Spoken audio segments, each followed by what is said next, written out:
Namaste. Now let's look at 24th sloka in chapter 2. Acchedyo'yam adāhyo'yam akledyo'śoṣya evacha nityaḥ sarva-gataḥ sthāṇur acalo'yaṁ sanātanaḥ.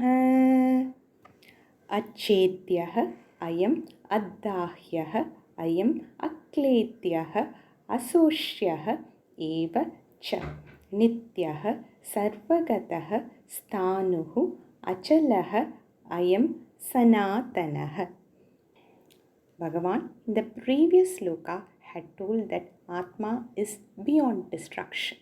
To emphasize that point, Bhagavan had said that nainam chindanti shastrani nainam dahati pavakah. Atma cannot be cut with weapons, it cannot be burnt, it cannot be wet with water, or it cannot be dried up by air. To emphasize that same point again, Bhagavan has given this sloka. Now let's look at the meaning of some of the words of the sloka before actually entering into the meaning of the sloka. Acchedyah, a thing which cannot be cut. Adāhyo'yam, a thing which cannot be burnt. Akledyah, something which cannot be wet. Asośyah, something which cannot be dried up. Nityaḥ, permanent, everlasting. Sarva-gataḥ, which is all-pervading. Sthāṇur, meaning which is stable, like a pillar.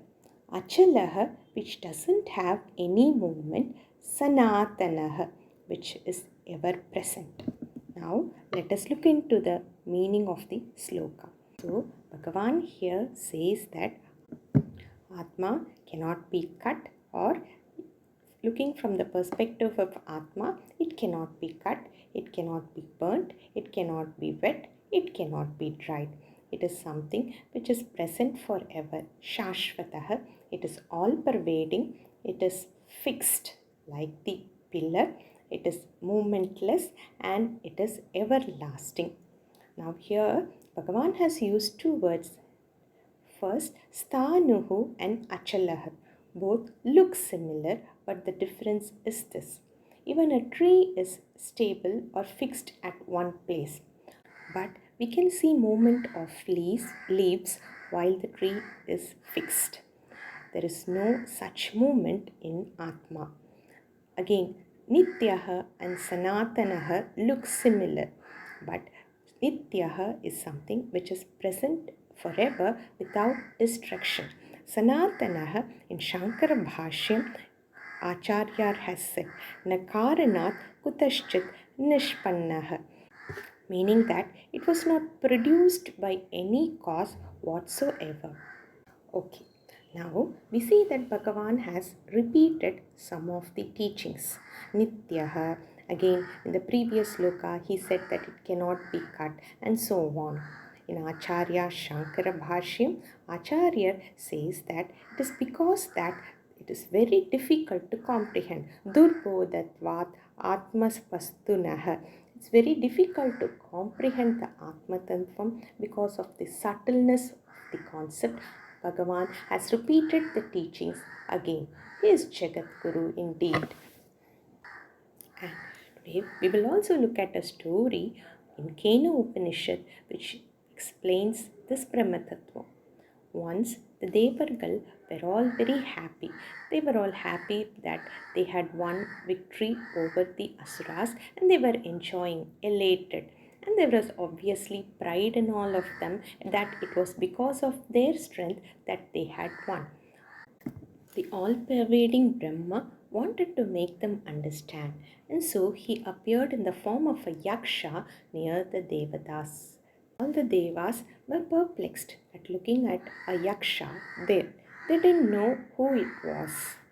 So they sent Agni first. So Agni comes near the yaksha, and the yaksha asks, "Who are you?" Agni replies, "I am Agni Jata Veda." Agni is also known as Jata Veda. Jata meaning born, Veda, one meaning is to know. So one who knows all things that are born. Now he also says that I can burn anything. The yaksha places a small piece of straw in front of Agni and tells, burn this small piece of straw or grass. Agni tries his best efforts but is unable to burn the grass. He comes back sad and tells that he is unable to find who the yaksha was. Next, the devas send Vayu.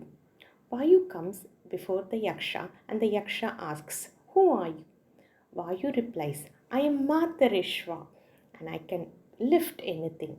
Matarishva is another name for Vayu, meaning Matari Antarikshe Swayati, one who moves in space. Antariksham meaning space, Swayati meaning moves. One who moves in space is Vayu. Now Yaksha places the same straw in front of him and says, lift the straw up. Vayu tries his level best but is unable to lift the straw.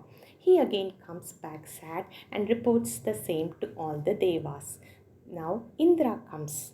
When Indra comes, the Yaksha disappears and there Huma, Haimavati, these words come in the mantra, Ambal comes in front of him.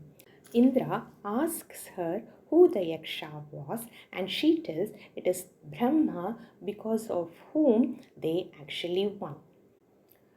Okay, we will continue again with the next sloka tomorrow. Dhanyavadaha.